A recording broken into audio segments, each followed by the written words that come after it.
Bien, pues vamos a abordar un tema bastante complejo. Intentaré que lo captéis bastante fácil. Si hay alguna cosa que no entendáis, no preocuparos, es muy normal. Entonces me tendréis que creer y ya está. Yo me creo lo que han dicho los demás, así que lo tenéis que creer. Bien, vamos a hablar un poco de todo. En realidad vamos a hablar sobre todo de la teoría de la relatividad, la general y la especial. Que ahora veréis qué significa lo de especial y general. Pero sobre todo digamos, el colofón final va a ser lo de viaje en el tiempo. Como he dicho, la película Interestelar, de la cual hubo una charla coloquio aquí, que organizamos la Federación, pues ha dado mucho juego porque es quizá la primera película, si no la primera, la segunda película, que científicamente, quitando un pequeño tal, si somos muy escrupulosos, sigue muy fielmente cuáles son los efectos digamos, de la relatividad general, ¿no? Ahora veremos el porqué. Pero primero hay que situarnos en de dónde viene todo esto, ¿no? Cómo se le ocurre a Albert Einstein un día en la oficina de patentes de Berna digamos, el tirar por tierra todos los conceptos que se tenían en la física por aquel entonces, en los años 20, y elaborar la teoría de la relatividad, que tantas cosas ha cambiado. Bien, como todo, casi todo en física, todo empieza a partir de Newton. Newton, uno de los mayores genios de la humanidad, tenía una concepción absoluta del universo, del espacio y del tiempo. Es decir, cuando él elabora sus leyes del movimiento, las leyes físicas, siempre están referidas a un marco. Si yo digo que yo me muevo, me tengo que mover con respecto a algo que no se mueva, ¿de acuerdo? Porque si no, no puedo medir. Si yo digo que han pasado 10 minutos, tiene que ser que han pasado 10 minutos con respecto a algo que no se mueva. Yo tengo que tener un patrón de medida. Entonces, Newton, cuando elabora toda su teoría, siempre se elabora en torno a un marco de referencia fijo y absoluto. Durante buena parte de todas las décadas siguientes, prácticamente todos los siglos siguientes, la búsqueda era cuál era ese marco absoluto de referencia. Porque cuando yo digo que yo me muevo, o mejor dicho, cuando yo digo yo estoy quieto, lo cual para mí eso es muy difícil, que yo me esté quieto en un sitio, pero si yo me quedara quieto, todos me creeríais de que estoy quieto. Sin embargo, si me veis desde fuera del planeta Tierra, yo no estoy quieto. Yo me estoy moviendo con el planeta Tierra. El planeta Tierra se mueve alrededor del Sol. Si tomamos el Sol entonces como marco de referencia fijo, también erramos, porque el Sol se mueve a través de la galaxia. Luego la galaxia se mueve a través del grupo local. Bien, entonces, ¿dónde hay un punto fijo, ¿no? ¿Dónde me fijo en el cual yo pueda decir que todo se mueve alrededor de él? Bien, dejamos ahí la pregunta. Como durante el siglo XVII y XVIII había un gran interés por medir todas las cosas físicas, la luz no iba a ser una de ellas que se quedara fuera. Y hubo muchos intentos de medir cuál era la velocidad de la luz. Desde el primer momento que la ciencia irrumpe en nuestro conocimiento, a partir del Renacimiento, todo se debe de medir. Sabíamos que el sonido tiene una velocidad. ¿Por qué? En el campo de batalla, sobre todo cuando aparecen las primeras armas de fuego, y esto está escrito, una de las cosas que les sorprende mucho a los soldados, que estaban acostumbrados a luchar con espada, entonces los combates eran muy próximos, es que primero ven el fogonazo y al rato le llega el sonido. Claro, empiezan a preguntarse el por qué. Descartes, por ejemplo, que fue un mercenario, fue uno de los que empezó a preguntarse por qué había esa diferencia entre lo que yo veo y lo que yo escucho. Eso le derivó, por otro lado, que nos vamos a entrar filosóficamente a la duda cartesiana, pero ya había cierta inquietud. Y había, digamos, olía a que la luz no tenía una velocidad infinita, tenía una velocidad finita. ¿Pero qué velocidad? Bien, este señor, tan discreto, Ole Romer, se dio cuenta de que con las tablas, ya Newton y sobre todo con la órbita de Kepler, ya teníamos efemérides muy precisas de cuando un satélite pasaba por detrás de un planeta, en este caso el satélite Io cruzaba la sombra de Júpiter, como veis aquí. Teníamos tablas muy precisas que nos decían en qué momento eso iba a ocurrir. ¿Pero qué ocurría? Que dependiendo del punto de la órbita de Júpiter, si estaba más próximo a la Tierra o estaba más lejano, ese momento de entrada del satélite en la sombra del planeta ocurría antes o después de lo que decían las tablas. por mucho que se revisaran las tablas, siempre ocurría lo mismo. Y había un desfase aproximadamente de 22 minutos. Siempre. Eso llevó a Euler Romer a plantearse que la velocidad de la luz no era infinita, que aproximadamente, y ojo, estoy hablando de 1600 y pico, casi finales de 1700, o sea, casi principios de 1700, se equivocó solamente en un 10% de la velocidad de la luz que nosotros sabemos que es la actual. Lo calculó bastante bien. Posteriores experimentos, que no he querido incluir aquí porque son bastante complejos, por ejemplo el de Bradley, de la paralaje estelar, él medía las estrellas de Draco y veía que dependiendo de la posición de la órbita de la Tierra se movían, se fue calculando más todavía, con más precisión, la velocidad de la luz. Quizá el experimento paradigmático de la medición de la velocidad de la luz es el que realizó Fizeau. Él separó dos espejos, 8,67 kilómetros, y en medio de la luz puso una rueda dentada que hacía girar a una cierta velocidad. Cuando él consiguió que la luz de ida y retorno no parpadease, era cuando había cogido la velocidad de la luz. La midió y, bueno, dio una velocidad parecida al un 5% de la que ahora mismo sabemos que es la velocidad de la luz. Que todos sabemos, deberíamos saber, que anda alrededor de 300.000 kilómetros por segundo. Para mí me parece un logro el haber medido esa velocidad en pleno siglo XIX, principio del XVIII. Perdón, final del XVIII, principio del XIX. Bien, sabíamos entonces que la luz no tenía una velocidad infinita. Pero había otra cuestión. Tenemos una cuestión, ¿cuál es el marco de referencia fijo? Segundo, la velocidad de la luz, ya sabemos cuál es, no es infinita, no es instantánea. Pero claro, estamos hablando ya a finales del siglo XIX y casi hay manuales del principio del siglo XX, en el que la luz se tenía que transmitir igual que cualquier información, igual que el sonido, igual que cualquier otro fenómeno físico, a través de un medio. El sonido se transmite a través del aire. Luego la luz se tiene que transmitir a través de algo. Y ese algo era el éter luminífero, que se llamaba. De hecho, hay manuales muy bonitos, hay muchos libros de astronomía que hablan de los planetas se desplazan a través del éter. El espacio no era vacío, había una sustancia que nadie sabía de qué estaba compuesta, que se denominaba éter. Bien, la Tierra, en su movimiento a través del éter, unas veces iría a favor de ese éter, otra vez iría a la contra, otra vez iría en paralelo. Michelson y Morley se plantearon, ellos no iban midiendo, no querían medir la velocidad de la luz, ellos lo que querían medir, demostrar la existencia del éter.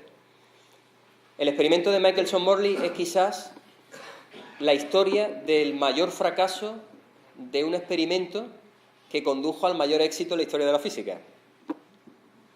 ¿Me explico? A ver si internet aquí se puede ver. Bien, esto es una versión moderna, la podéis ver aquí en esta página, del experimento de Michelson-Morley.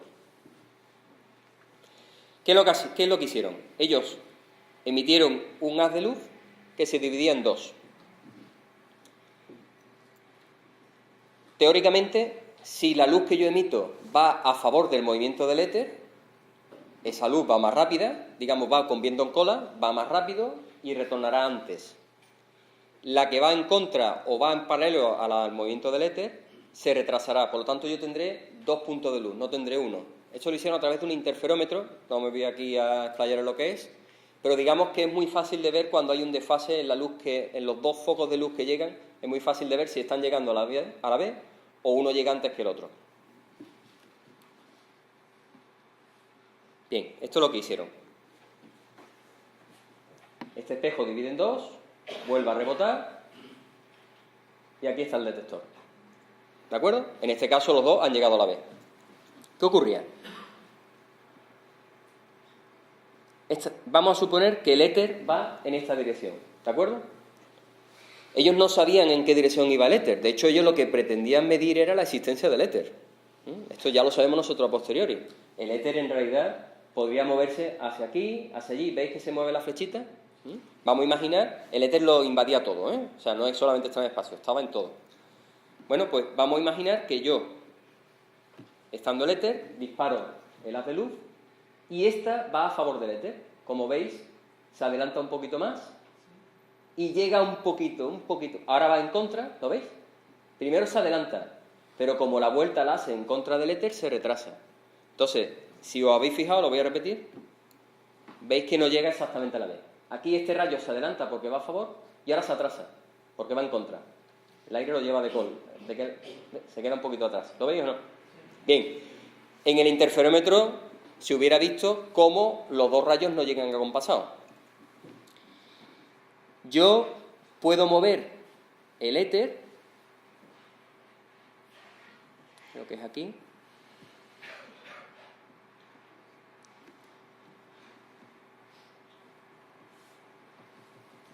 o sea, yo puedo mover, mejor dicho, el interferómetro, lo puedo mover en la dirección que yo quiera. Por ejemplo, vamos a ponerlo un poquito angulado. Vuelvo a disparar el rayo. ¿Qué ocurre? Ahora mismo van casi en oblicuo. Aquí va un poquito retrasado y otra vez los dos rayos no llegan a la misma vez. ¿Qué suponéis que ocurrió en el experimento de Michelson-Morley?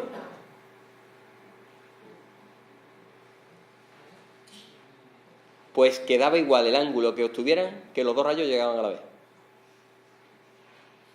No había éter. ¿Eso qué significaba? Que la velocidad de la luz en cualquier punto del espacio al que yo me dirigiera, siempre iba a ser la misma. No se decelera ni se atrasa, da igual, siempre es la misma. Lo vais a entender muy fácil. Si yo voy en un coche y llevo una pelota y el coche va a 100 km por hora y tiro la pelota, ¿con qué velocidad inicial sale la pelota? 100 km por hora del coche más la que yo le dé, ¿verdad que sí? Bien. Si yo voy a 300.000 km por segundo y tiro una pelota a 20 km por segundo, ¿a qué velocidad sale la pelota? No va a 320, va a 300.000 km por segundo. Jamás la velocidad de la luz se puede romper, es un límite natural. Yo puedo ir montado en un cohete a 300.000 km por segundo y emitir un rayo de luz que también sale a 300.000 km por segundo y no va a llegar, no va a salir, se va a quedar pegado aquí el rayo, no sale. El límite de 300.000 km por segundo es infranqueable. Nada puede viajar más rápido que la luz. O mejor dicho, nada puede viajar más rápido que la velocidad de la luz, que es como realmente se debe decir. ¿Entendéis el concepto? ¿Vale? Eso es lo que demostró el experimento de Michelson-Morley. Causó mucho revuelo en la época. Trajo muchas más cosas, pero eso no nos vamos a meter ahí porque entonces ya no terminaríamos. Lo que sí me interesa es que el concepto quede claro. Es decir, el experimento, por eso he dicho, nunca el fracaso de un experimento fue realmente tan bueno, fue tan espectacular, porque demostró primero que el éter no existe, que la luz se transmite por el espacio vacío sin necesidad de ningún medio. Ya, nada más que eso ya era un hecho bastante importante. Pero sobre todo lo que demostró es que daba igual en qué dirección, a qué velocidad, si iba a favor o iba en contra. La velocidad de la luz siempre es la misma, es infranqueable. Por lo tanto, no solamente la velocidad de la autopista está limitada porque te multan, sino que la velocidad en el universo también está prohibida. Más de 300.000, 297.000 y pico, no recuerdo ahora mismo, pero vamos, 300.000 km por segundo en números redondos, no se puede sobrepasar. Nada en este universo lo sobrepasa.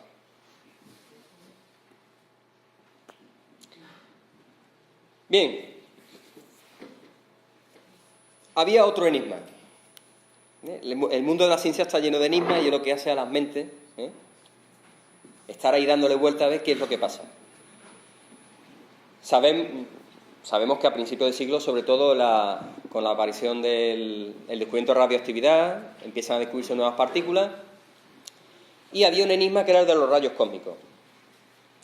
Los rayos cósmicos se producen cuando partículas de muy alta energía, que están por el espacio, hasta hace muy poco no se sabía exactamente cuál era su origen, era un tema bastante controvertido, no se sabía. El caso es que cuando impactan con la alta atmósfera, esos núcleos chocan con los átomos de la alta atmósfera, con el oxígeno, el nitrógeno, los rompen y producen unas partículas que se llaman muones. El muón es un electrón muy grande, muy gordo, que tiene una vida de solamente 2 microsegundos, 2 millonésimas de segundo. En ese tiempo solamente le da tiempo a recorrer 650 metros. Sin embargo, los que nos ponemos con la cámara todo el rato a hacer fotos, estamos hartos, literalmente hartos, de que nos aparezcan estos puntitos. ¿Por qué harto? Porque cuando yo hago una fotometría de aquí, el puntito este me la farsea. Y digo, vea, ya me ha llegado un rayo cósmico. Entonces, ¿cómo puede ser que una partícula que solamente dura 2 millonésimas de segundo, que recorre 650 metros, llegue a 22 kilómetros de distancia abajo y llega hasta mi captador? Este enigma fue el que puso tras la pista, entre otros, a Albert Einstein. Algo estaba pasando, algo hacía que esa partícula llegara. Bien, Einstein hizo dos deducciones, partió de dos premisas realmente, más de deducciones, que realmente todo el mundo las tenía, pero nadie las había agrupado, y esa es la genialidad que tuvo Albert Einstein. Una, nada puede viajar más rápido que la luz, eso está clarísimo. Dos, no existe un sistema de referencia absoluto, todas las medidas dependen del sistema de referencia que se escoja. Es decir, el ejemplo que hemos visto antes, si yo digo que estoy quieto y yo utilizo el marco de referencia de esta sala, evidentemente yo estoy quieto. Pero si yo elijo el marco de referencia de la Estación Espacial Internacional, yo me estoy moviendo bastante deprisa. ¿Quién de los dos tiene razón? Ninguno de los dos. O sea, él se está moviendo y yo lo veo al moverse. Yo estoy quieto. Él está quieto y ve debajo suya la Tierra moverse. Esto que parece una tontería llegó a un cambio radical de nuestra concepción del universo. Y es la defunción del movimiento del sistema de referencia absoluto. Siempre se pone esta imagen. Si yo voy en una vagoneta y tiro una pelota hacia arriba, la pelota caerá en mi mano. La pelota sube y baja y cae en mi mano. Pero si alguien me está viendo desde fuera, lo que ve es que la pelota describe esta trayectoria hasta llegar a mi mano. ¿Correcto? ¿Lo veis? ¿Vale? Si yo estoy dentro, la pelota sube y baja. Si yo estoy fuera, lo que veo es que en un momento dado yo estoy aquí, vamos a partir de aquí, por ejemplo, yo me voy desplazando, me quedo mirando al techo como un tonto, mientras la pelota no sube y baja verticalmente, lo que describe es una curva. ¿Sí o no? Pues con la luz pasa exactamente lo mismo. Si yo estoy dentro de una caja y en mitad de la sala enciendo una luz, la luz llegará, si tengo la linterna puesta en el mismo centro, la luz llegará al mismo tiempo, a un lado y a otro. Sí, ¿no? Correcto, ¿verdad? Pero si la caja se está moviendo y yo la veo desde fuera, ¿qué es lo que ocurriría? Lo que ocurriría, paradójicamente, es que al moverse la caja en esta dirección, la pared más lejana se acerca y la pared más cercana se aleja. Por lo tanto, el rayo de luz llegaría antes aquí y aquí tardaría más en llegar. ¿Sí o no? Ya nos vamos complicando. ¿De acuerdo? Lo que quiero que tengáis... A ver, si a alguien le cuesta trabajo no pasa nada, ¿eh? Esto te es complicado de cogerlo. A mí lo que me interesa que siempre tengáis en la cabeza es que depende del sistema de referencia que escoja, pasa una cosa u otra. Y las dos son reales, ¿eh? O sea, las dos son perfectamente reales. Bien, vamos a complicar un poquito más. Supongamos que ahora vemos la sala desde arriba. Yo estoy dentro de este cajón y emito un rayo de luz. El rayo de luz vuelve y rebota. ¿Sí? Sigue una línea recta, ¿verdad que sí? Bien, ahora me salgo fuera del vagón desde arriba, ¿eh? Estoy flotando y voy viendo el vagón. ¿Y qué ocurre? Ocurre que en el segundo 1, por ponerle un tiempo, emite un rayo de luz, pero el vagón se desplaza. La luz no hace una trayectoria perpendicular, la luz hace una trayectoria oblicua.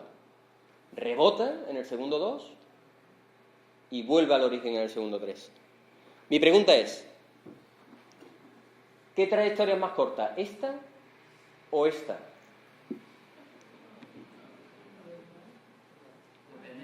Depende del sistema de referencia. ¿Correcto? Si yo estoy dentro de la caja, mi trayectoria es corta. Si estoy fuera de la caja, mi trayectoria es muy larga. Le ha costado muchísimo a la luz llegar al retorno. ¿Entendéis? Es muy raro, ¿eh? En nuestra experiencia cotidiana nunca vamos a ver esto. Pero conforme nos vayamos aproximando a la velocidad de la luz, esto sí empieza a aparecer, esto sí empieza a ser real. Bien, este es un chiste para distender un poco el cerebro, ¿eh? Lo tenemos ahora mismo. Dice, no mire Eugenio, ahí llegó esa liebre soberbia, alardea que últimamente está corriendo tan rápido que puede ver la diferencia entre lo que marca su reloj y otro en reposo. Esto es así, conforme más vayamos acelerando y los efectos relativistas no empiezan a ser evidentes prácticamente a partir de la mitad de la velocidad de la luz para adelante, vamos viendo cómo el tiempo ya va cambiando, el tiempo y las distancias van cambiando dependiendo del sistema de referencia. Bien, todo es relativo, ¿no? Esto es, a nivel universitario, voy a estudiar durante 1 hora, se nos hace muy corto, dura 10 minutos. Mientras que cuando voy 10 minutos yo al ordenador, se nos hace el tiempo subjetivo muy largo, es 1 hora. Bien, ¿qué ocurre? Vamos a reunir todo esto. ¿Qué ocurre en la teoría de la relatividad especial? Cuando yo estoy viajando a la velocidad de la luz, cuando yo viajo a la velocidad de la luz y me observan desde fuera, lo que desde fuera ven es que el tiempo se ralentiza. Si yo veo ahora mismo una nave partir de aquí y yo pudiera, de alguna manera, ver lo que pasa dentro, vería las cosas como si fueran cada vez más a cámara lenta. Conforme más se vayan acercando a la velocidad de la luz, más lento va ocurriendo, más lento va ocurriendo, más lento va ocurriendo, más lento va ocurriendo. Y si estoy dentro de la nave y de alguna manera pudiera ver lo que pasa afuera, vería todo lo contrario. Mi tiempo sigue siendo el mismo. 1 segundo sigue siendo 1 segundo. La manecilla del reloj tarda 1 segundo en ir de un punto a otro. No se enlentece para nada. ¿Pero qué le ocurre al resto del universo? Que se acelera. De alguna manera se acelera. Eso lo que da ocasión es a la paradoja temporal. La paradoja del viaje en el tiempo. La paradoja de la velocidad de la luz. Y si tenemos en mente que la velocidad es distancia a partir de tiempo, lo vamos a entender perfectamente. La velocidad es constante. La velocidad de la luz no se puede sobrepasar. Si mi tiempo se ralentiza, ¿la distancia qué le pasa? Se acorta. La distancia y la velocidad de la luz se acortan. Ahora empezamos ya cada vez más complicado. ¿Qué ocurre a un cohete cuando va viajando a la velocidad de la luz? Si yo estoy dentro del cohete, siempre tengo que estar entrando y saliendo del cohete. Si yo estoy dentro del cohete, mi tiempo, yo lo miro en el reloj, mi tiempo sigue siendo el mismo, ¿eh? Aquí pasa 1 minuto y 1 minuto. Yo no veo que la esfera hace como las películas, tac, tac, ¿no? Sigue siendo tic, tic, tic. Yo sigo envejeciendo, la barba me sigue creciendo exactamente igual, todo igual. Pero misteriosamente, lo que antes era una distancia de 5 años luz, de pronto se convierte en miles de millones de kilómetros, pero por debajo del año luz. Por lo tanto, ¿cuánto tardo en llegar? ¿Tardo 5 años en llegar? No.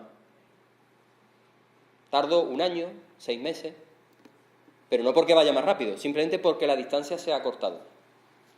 Repito. Fuera, dentro. ¿Qué pasa dentro cuando voy a la velocidad de la luz? Que la pared que me voy a encontrar, yo voy en esta dirección, ¿eh? Aquí, yo voy hacia allá. La pared que va a encontrar, ¿qué ocurre? Se acerca. Y la que dejo atrás, ¿qué ocurre? Se aleja. Entonces yo llego a la estrella, llego antes, doy la vuelta, enciendo otra vez los cohetes y ¿qué ocurre? Esta situación vuelve a cambiar. Hacia donde yo voy se empieza a acercar. ¿Qué ocurre? Que si la pared se acerca, si la estrella se acerca, ¿qué se está cortando? La distancia. A todos los efectos la distancia se está cortando. Algunos os preguntaréis, bueno, pero eso es lo que parece. En realidad la distancia es la que es. No, no es lo que parece. Es que es. Repito, todas las medidas dependerán del marco de referencia. ¿Qué es lo que yo veo si estoy fuera del cohete? Yo me salgo del cohete. ¿Ha cambiado la distancia? No. Yo, 5 años luz. Sigue habiendo 5 años luz desde aquí a la estrella. No ha cambiado absolutamente nada. El cohete va a la velocidad de la luz. Yo ni lo veo ya. Pero, ¿qué ocurre? mi tiempo se acelera. Yo no lo noto. Para mí el tiempo es normal, pero con respecto a los que van a la nave, el tiempo se ha acelerado. ¿Qué ocurre? La famosa paradoja de los gemelos. Este señor y este señor se dan la mano antes de salir en el cohete y tienen la misma edad. Cuando el cohete que ha partido a la velocidad de la luz vuelve, el tiempo no ha pasado igual. Por eso digo, es real lo que ocurre. Y esto sabemos que ocurre, ¿por qué? Por los rayos cósmicos. Si yo fuera un muón o pudiera cabalgar a lomos de un muón, que sería una experiencia bastante interesante, por cierto, desde el punto de vista externo, es decir, desde mi punto de vista, desde observador, que yo estoy mirando el muón cómo llega, el tiempo del muón se dilata al viajar a la velocidad de la luz, por lo tanto, recorre más distancia. ¿Ha variado algo de las leyes físicas? No ha variado absolutamente nada. Lo único que pasa es que el muón viaja a la velocidad de la luz. Si él viaja a la velocidad de la luz, ¿yo qué veo? Que su tiempo se enlentece. ¿Es correcto o no? ¿Me seguís por aquí? ¿De acuerdo? Él envejece más lentamente. Al envejecer más lentamente, ya no dura 2 millonésimas de segundo su vida. Dura varios segundos. Por lo tanto, a la velocidad de la luz, ¿le da tiempo a llegar al suelo o no? ¿Los 22 kilómetros le da tiempo a recorrerlo? ¿Le sobra? ¿Sí o no?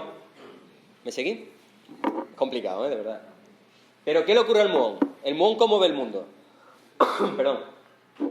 El muón lo que ve es que él viaja a la velocidad de la luz. El mundo exterior se acelera. Va a un tiempo mucho más rápido. ¿Qué ocurre? Perdón. Que la distancia para él se acorta. Ya no son 22 kilómetros. Son 650 kilómetros. Por lo tanto llega. ¿Por qué pongo el ejemplo del muón? Porque cuando ponemos el ejemplo del viajero en una nave, ahora mismo no existe ninguna tecnología que nos permita viajar a la velocidad de la luz. Por lo tanto, si hemos metido relojes atómicos a bordo de jets, han subido, ahora explicaremos por qué se ha tenido que hacer no a nivel del suelo, más alto, y efectivamente hemos comprobado que cuando el reloj atómico ha aterrizado, su tiempo se ha enlentecido. El reloj ha perdido mil millonésimas de segundo. Es decir, ha vuelto un poquito más joven. Los astronautas, cuando dan la vuelta a la Tierra, son un poquito más jóvenes cuando vuelven que cuando salieron. Pero aún han envejecido un poquito menos con respecto a lo que estamos en la Tierra. Son más jóvenes. O sea, estos efectos relativistas existen, son mensurables. Pero no hay nada, es tan pequeño que no vamos a notar la diferencia, no lo vamos a palpar. Sin embargo, esto lo podemos hacer. Nosotros, si cogemos una cámara reflex, la orientamos una noche al cielo, veremos que en la foto, aparte del ruido térmico de la cámara, aparecen unos puntitos que son rayos cósmicos. O sea, estamos experimentando realmente los efectos relativistas de unas partículas que viajan a la velocidad de la luz, que ellas mismas no tienen conciencia, evidentemente, por lo menos que sepamos, pero que ellas mismas están experimentando esos efectos y que físicamente, si no aplicáramos la teoría de la relatividad, no tendrían que llegar. Se tendrían que extinguir a 22 kilómetros de altura y sin embargo llegan. Por lo tanto, la teoría de la relatividad es una teoría, bueno, está súper demostrada, aparte de otros efectos también, que luego veremos, y sin embargo sus efectos son palpables por nosotros, podemos verlos. Bien, Einstein fue mucho más allá. Einstein no se quedó solamente en los efectos que tendría viajar a la velocidad de la luz. Para mí quizá es el concepto intelectual más complejo que él llegó a realizar y que cambió totalmente nuestra visión del universo. Y es la masa, los cuerpos, son capaces de deformar la estructura del espacio-tiempo. Y esto, que es una frase que queda que no vea, hay que explicarla un poco. Por cierto, este es el agujero negro de Interestelar, ¿vale? Es la representación quizás más real de lo que podríamos encontrarnos si estuviéramos cerca de uno. Bien, ¿qué es el espacio-tiempo? Nosotros estamos acostumbrados a tener experiencias tridimensionales. Es decir, vivimos en un espacio o creemos que vivimos en un espacio que tiene 3 dimensiones. Tiene una dimensión ancho, largo y alto. Pero el espacio real, la matriz donde existen las galaxias, las estrellas, nosotros, en realidad tiene una 4ª dimensión anclada, que es la del tiempo. Por eso se habla siempre de espacio-tiempo. Y que explica el por qué existen estos efectos cuando se viaja a la velocidad de la luz, y ahora veremos otros efectos también añadidos. Que fue lo que Einstein logró demostrar y logró poner en ecuaciones. Además no son ecuaciones complejas, son ecuaciones con un nivel de bachillerato un poquito preuniversitario o universitario se pueden aprender perfectamente. Él dijo, la matriz del espacio-tiempo, la matriz del universo, es deformable por las masas que existen en él. La forma más simple de representar esto, y más intuitiva, es representar el espacio mediante una malla cuadriculada, elástica. De hecho, esto se hace mucho.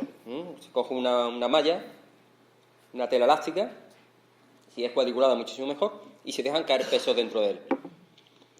Eso realmente no es que ocurra así, pero es la representación más palpable que podemos hacer de un espacio cuatridimensional o tetradimensional, que para nuestro cerebro es un poco complejo. Si yo os explico que ahora mismo en esta sala hay un montón de picos y valles, os podéis quedar diciendo, bueno, pues vale, pues nada, si tú lo dices. Pero realmente es lo que existe en el espacio. Si pudiéramos imaginarlo de alguna manera, lo que hay es un montón. El espacio no es un espacio plano, es una especie de espuma, una especie de gel, donde hay muchos valles y picos. Los valles más profundos corresponden a los sitios donde están alojados las masas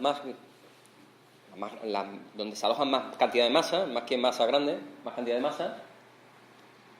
Y todos los objetos, incluida la luz, van a ir a través de ese espacio por líneas que, digamos, ofrezcan la mínima resistencia y se llaman geodas. Las líneas geodésicas o geodas. Incluso un satélite, cuando orbita alrededor de un planeta, va a seguir esas líneas. Es decir, si yo tuviera un sistema planetario con estos 3 cuerpos aquí, que están hundiendo un poquito simplemente el espacio-tiempo, contra más masa, más lo hundiría, y yo disparara por aquí una nave, la lógica, esto todo el mundo lo puede ver, es que conforme me vaya acercando a la hendidura que ha producido el cuerpo, haría este movimiento, ¿verdad? Entraría, si va con mucha velocidad podría salir, si no empezaría a rodar hasta que caería. Bien, realmente eso es lo que describe un cuerpo alrededor de otro atraído por la gravedad. En un espacio plano, siempre tened en cuenta que cada cuadrícula no solamente es espacial, es temporal. Aquí es espacio-tiempo todo el rato, ¿de acuerdo?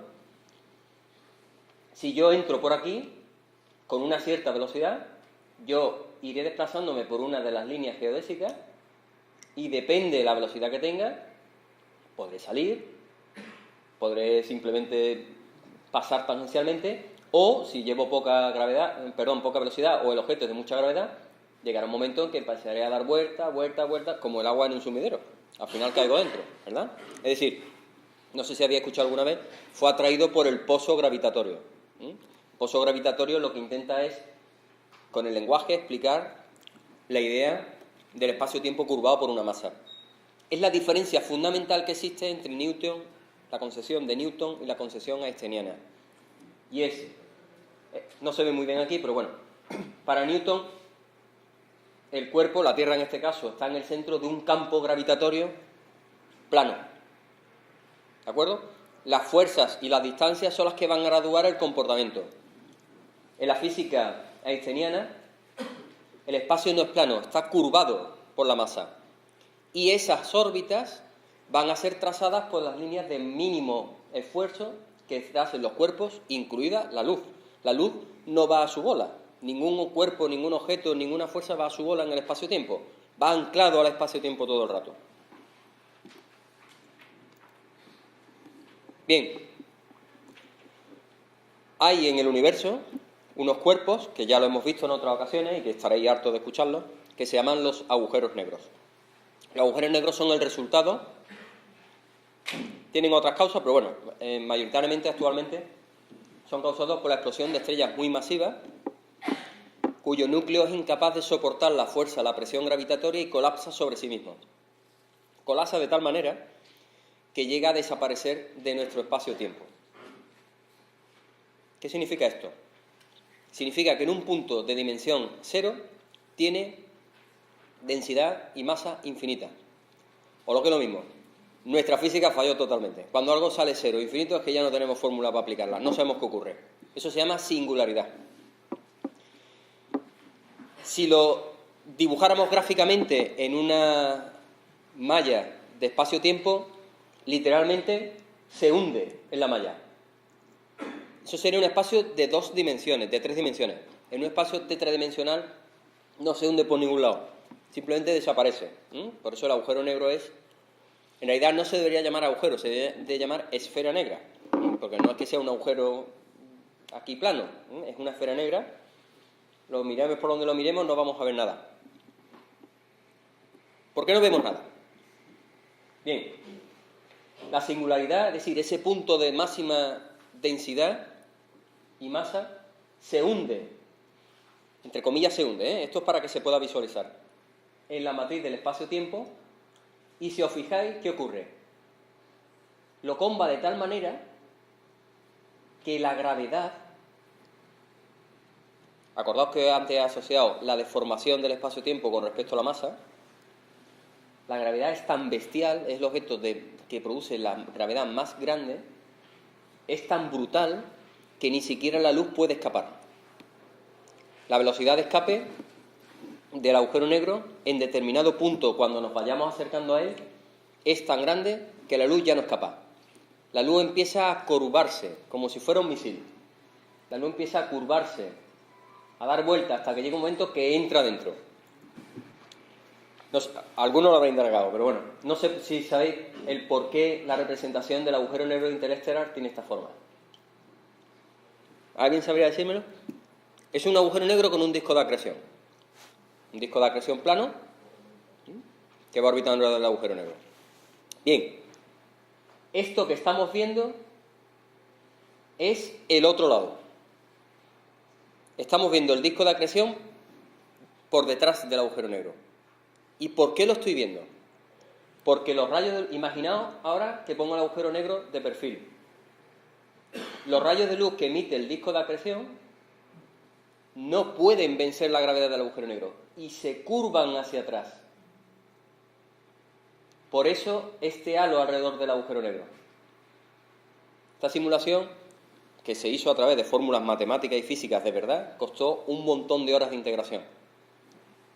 Este disco de acreción es el que vemos pasar por delante del agujero negro, pero el que pasa por detrás, que en un objeto normal sería como Saturno, no lo veríamos, su luz se curva por ocasión de la gravedad tan intensa y bordea todo el agujero negro y lo vemos alrededor como si fuera un halo. Tan potente es la gravedad del agujero negro que es capaz de curvar la luz. Es más, hay otro efecto, y es que si orbitáramos alrededor del agujero negro en una estación circular como si fuera un donut y yo encendiera una luz, la luz me vendría de nuevo por aquí detrás. La luz no se perdería, no seguiría una trayectoria recta, seguiría una trayectoria curva. Estaría continuamente dando vueltas dentro. Fijaos lo potente que es la gravedad de un agujero negro, lo que deforma el espacio-tiempo.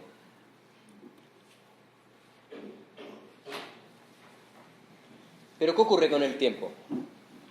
Si os acordáis, vengo insistiendo todo el rato que el espacio-tiempo no solamente es una medida de espacio, es una medida de tiempo. Es decir, las constantes, el tiempo está anclado a la misma matriz del espacio. ¿Qué ocurre si lo deformo? Quedaros con este concepto. Si yo tomo cada ladito de esta malla como si fuera, imaginemos un año, imaginémoslo, ¿qué ocurre conforme me voy acercando a un objeto muy masivo? Se estira, efectivamente, pero sigue siendo un año.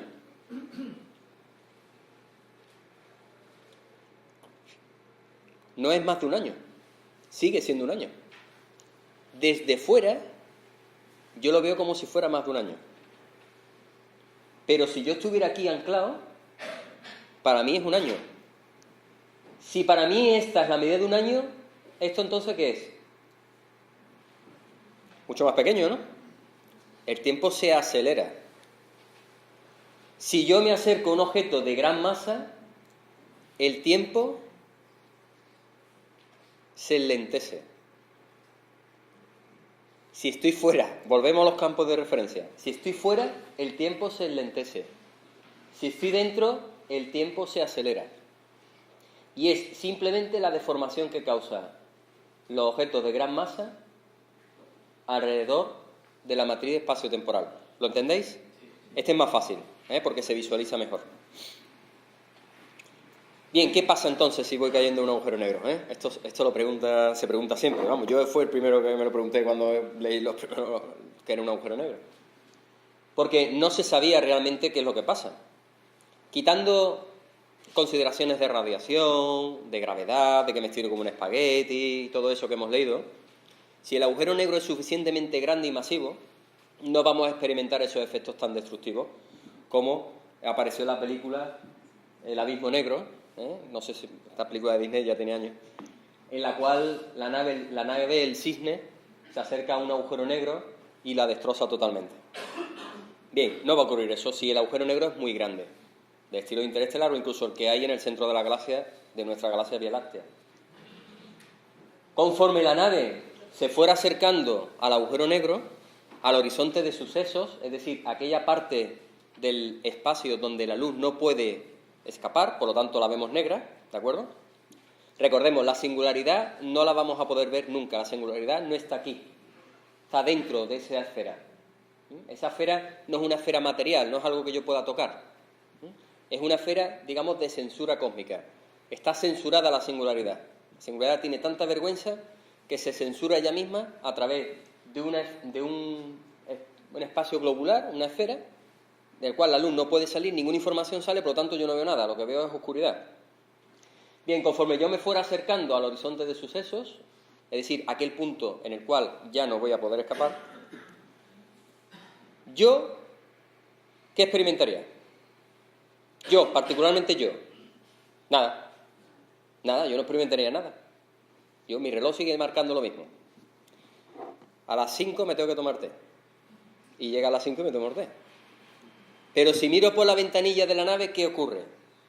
Veo cómo misteriosamente el tiempo de fuera empieza a acelerarse. De hecho, conforme más me voy acercando al horizonte de sucesos, más se acelera. De hecho, cuando ya estoy prácticamente a punto de pasar el horizonte de sucesos, incluso estoy viendo cómo hay estrellas que empiezan a explotar y empiezan a cambiar de sitio. El tiempo empieza a acelerarse muy rápido. En el momento que paso el horizonte de sucesos, me desconecto del universo. Ya no estoy en este universo. Ya no sé nada. No me llega ninguna información. ¿De acuerdo? Hay una novela que se llama Pórtico, de Frederick Pohl, que hay una raza alienígena que se escabulle del espacio ocultándose detrás del horizonte de sucesos. ¿Por qué? Porque no la pueden ver desde fuera y el tiempo fuera pasa muy deprisa. ¿De acuerdo? Bien, ¿y yo qué veo? Este es el fallo de la película Interestelar. Yo no podría ver nunca caer al protagonista dentro del agujero negro. ¿Por qué? Hemos dicho que conforme me voy acercando al agujero negro, el tiempo se enlentece con respecto a mí que estoy fuera. Yo vería que la nave va cayendo cada vez más despacio, más despacio, más despacio, se va atenuando la luz, más despacio, hasta que hay un momento que se queda infinitamente colgada ahí. No cae nunca, se quedó. Pasan los siglos y sigue ahí. Pasa 1 millón de años y sigue ahí. Pasa 50 millones de años y sigue ahí. Hay otro, desaparecería porque la luz sería tan tenue, se enrojecería tanto por la gravedad que yo no la vería. Pero si tuviera detectores capaces de hacerlo, vería eternamente colgado al astronauta ahí. Inmóvil, quieto, para toda la eternidad. ¿Entendéis el concepto? ¿Qué es lo que está pasando realmente? Depende del marco de referencia. Si yo espero 15.000 millones de años, a lo mejor veo caer al astronauta. Bien, Esto es lo que os explicaba. La singularidad, que es el punto de máxima densidad, está oculta.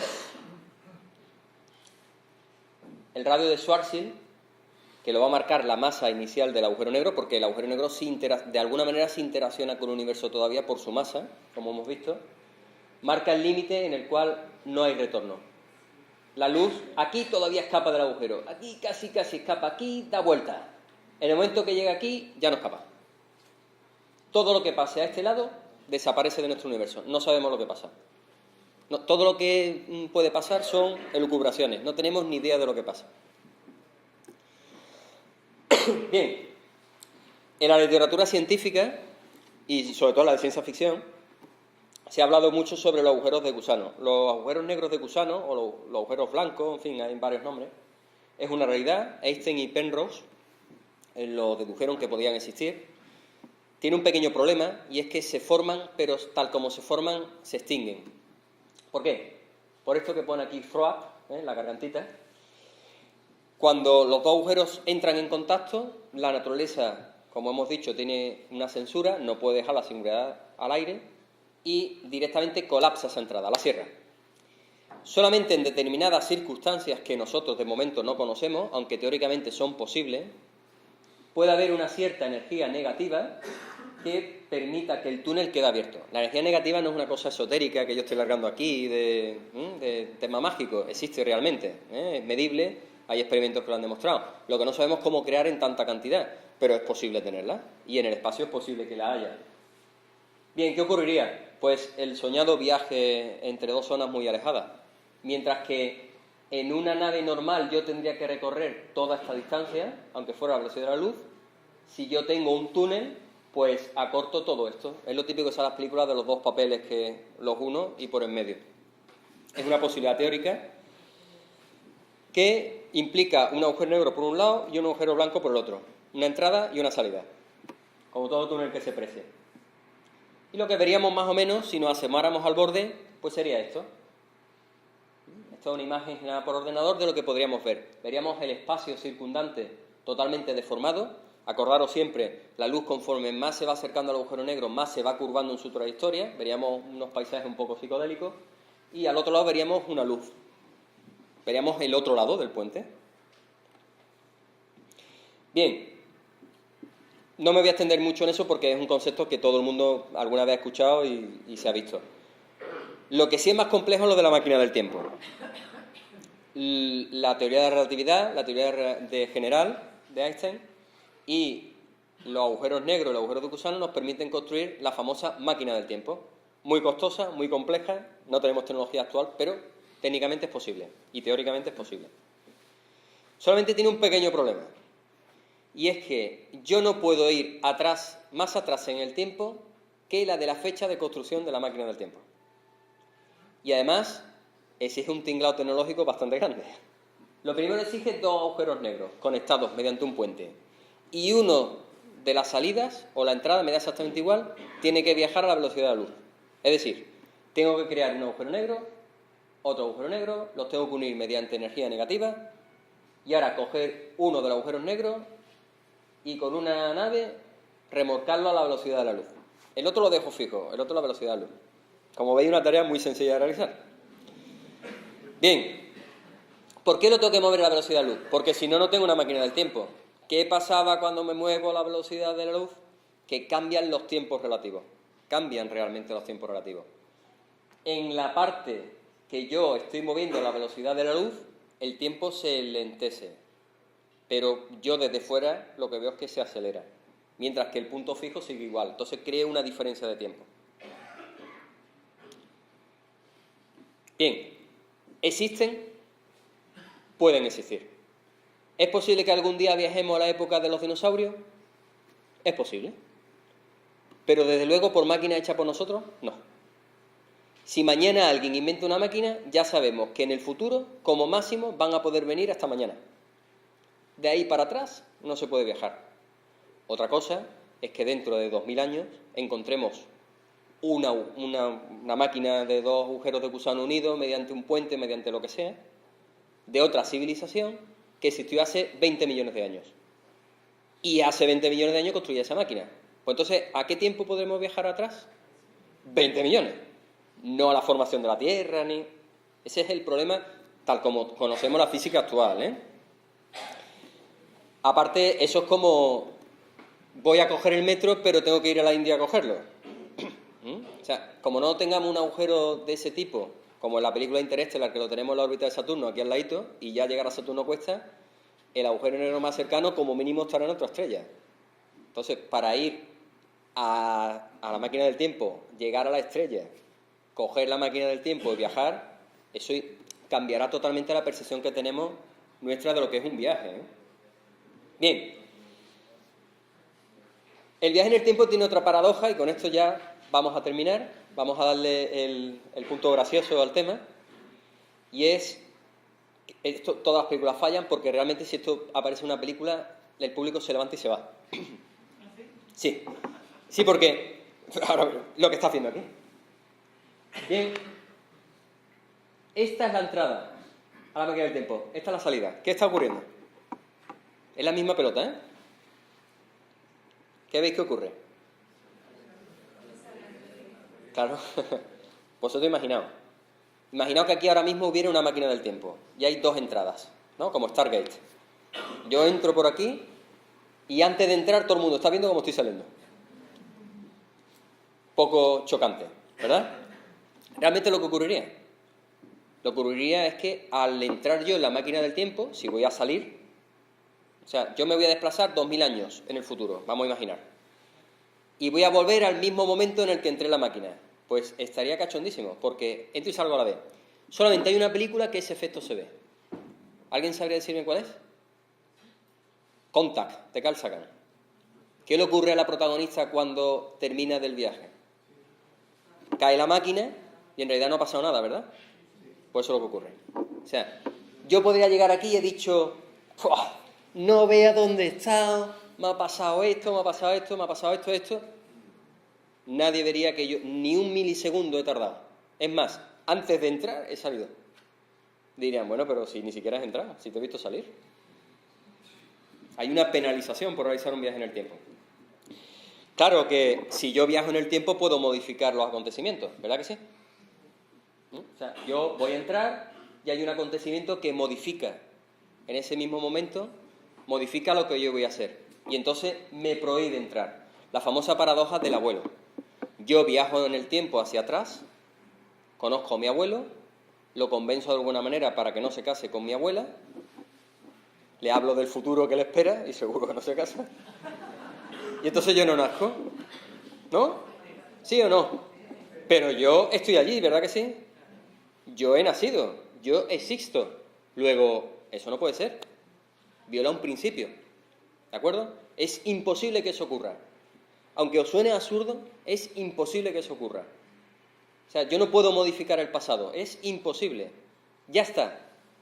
La flecha del tiempo ha seguido hacia adelante y ha ocurrido. Yo he nacido.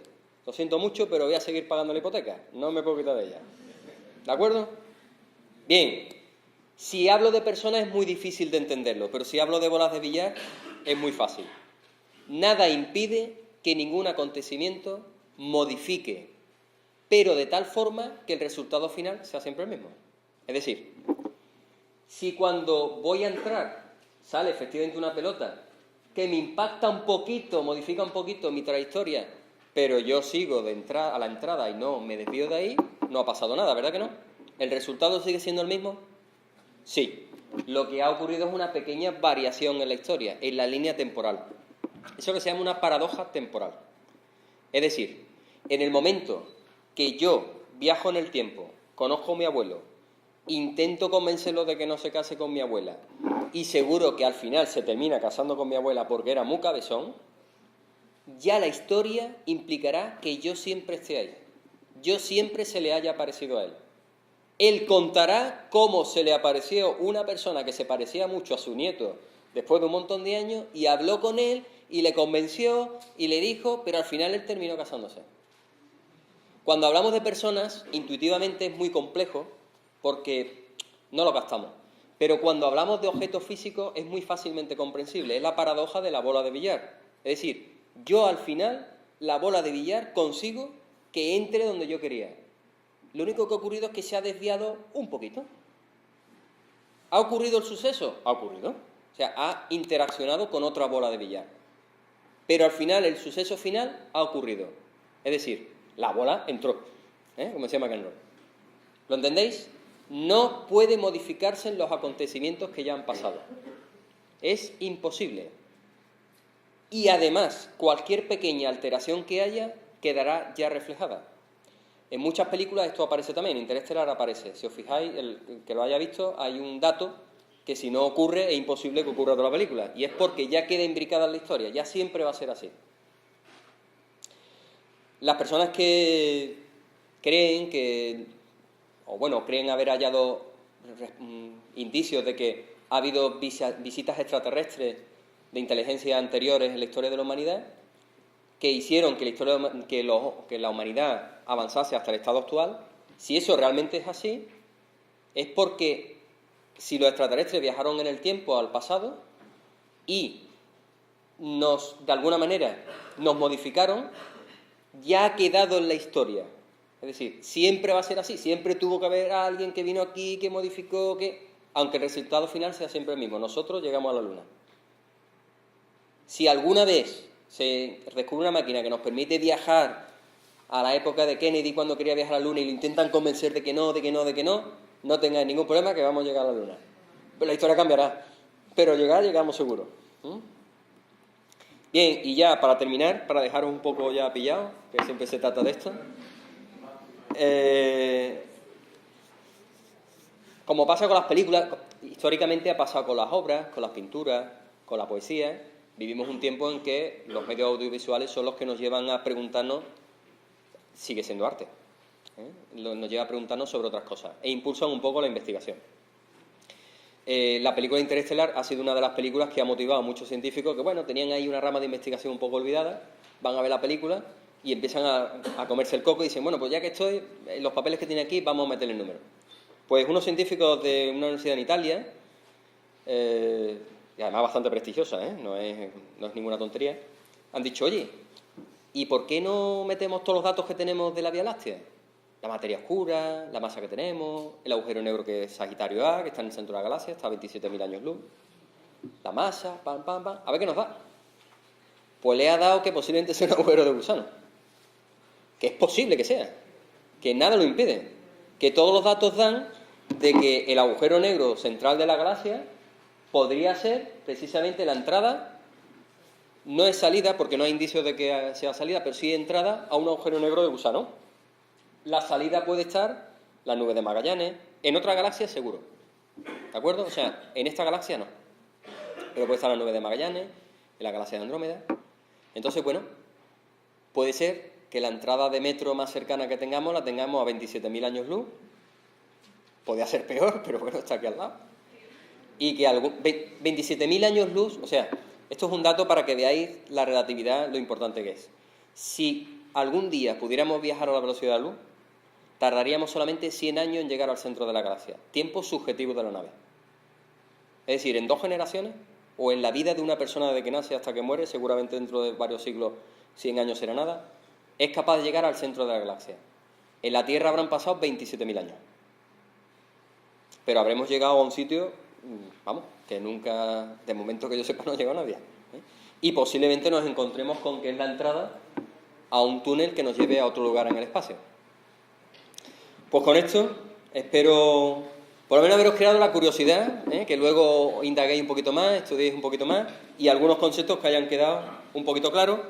Y quién sabe, a lo mejor dentro de 1.000 o 10.000 años, pues estamos hablando de lo bonitos que son los amaneceres en un planeta, orbitando alrededor de la salida del metro número 1 de la Vía Láctea y que podemos ver nuestra galaxia desde ahí. Muchas gracias. Que paséis una buena noche.